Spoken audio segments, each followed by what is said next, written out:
putting this story on stage has been a dream of yours for a long time? Well, it's just a lovely, slightly weird coincidence that about 13 years ago when I was writing children's theatre in Perth, I wrote to the Dahl estate to inquire about the rights for Matilda because I thought it would make a great children's musical. And that, like many ideas from those days, kind of came and went and didn't happen. And then in 2009, I went into this meeting and they said, "Have you heard of Matilda?" And I went, "Yeah."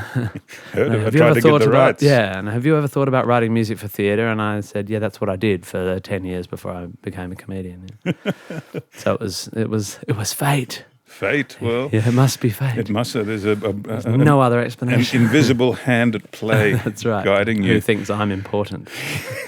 We'll get to your skepticism a little bit later because you're being sarcastic. But there's a certain quality to Dahl's writing, the darkness. I reckon he captures kids because he doesn't patronise. Is that something that you've... Yeah, I think that's a huge thing for him. He was a very interesting man. I would have loved to have met him, but he did have a talent of treading the tightrope between comedy and tragedy in a very unique way, and that was something we tried to capture. And as a father, you'll know there's no one who walks that tightrope between comedy and tragedy more often and more profoundly than children. That's right, and they totally understand it, and they're not...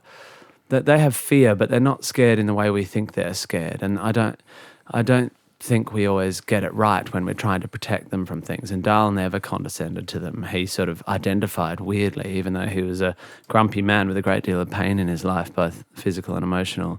He saw himself as a kid, and there's no doubt that getting that right was our main aim. And there's also no doubt that we succeeded in creating a musical that doesn't condescend to anyone, children or adults. I don't know, I can't speak about how good the musical is, but I think we got that right. Well, I think the various awards around the world have spoken to how good it is, plus the fans in the West End and Broadway, and the fact that when you walk the streets, you sometimes will hear children singing your songs from the musical. What does that feel like? Yeah, especially in London, after it opened on the West End a couple of years ago, the subsequent summers have been filled with children's kind of musical theatre camps and kids in schools singing these songs, and it's incredibly nice to have any of your work received well, but also for it to live beyond me. As a solo artist, of course, if I'm not there playing it, it doesn't exist. Whereas to have a piece of work that I'm proud of and that I hasten to add that I only played a small part in, with an amazing collaborative piece of work, to have it... As all musical theatre is. Yeah, and that's why it's so hard to get right. It requires so many people to be at the top of their game. To have that sitting there in the West End and on Broadway, and knowing that every night there's, some thousands of people of all ages being affected by it, it's an incredible idea. You really feel like you've contributed something to culture rather than just being a foul-mouthed kind of cynic on the stage every now and then. Well, they could be related. Yeah, I think two sides of the same coin. Yeah, I think there's cultural contributions to be made by comedy. Definitely, I think society is led by comedians in some way, but it's a slightly dirtier, sort of muckier kind of contribution.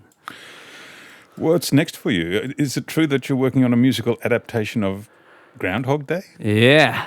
Can you imagine it? You really picked the easy ones, yeah, the low-hanging fruit. Yeah. Groundhog Day as a musical has been a sort of idea in the world for a while. In about 10 years ago, the New York Times reported that Sondheim was going to have a crack at it, which is slightly apocryphal because he never quite...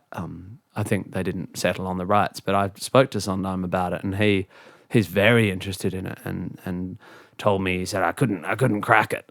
And I think he meant that in lots of ways. It's not an easy text to turn into a musical, but at the same time, what he identified and what I believe is that it's perfect as a theatrical piece. It's a bit like Rosencrantz and Guildenstern Are Dead, the Stoppard, which I got to do last year here in Sydney, in that they are characters trapped in a play they don't understand, and they have to try and figure out how to negotiate this world. And of course, a theatre is perfect for that because they're trapped on a stage. All the world's a stage and we have players in it. And Groundhog Day has a similar thing. As a man trapped in a scenario, and it might as well be actors revolving around him. It's just that they don't know they're doing the same play every day.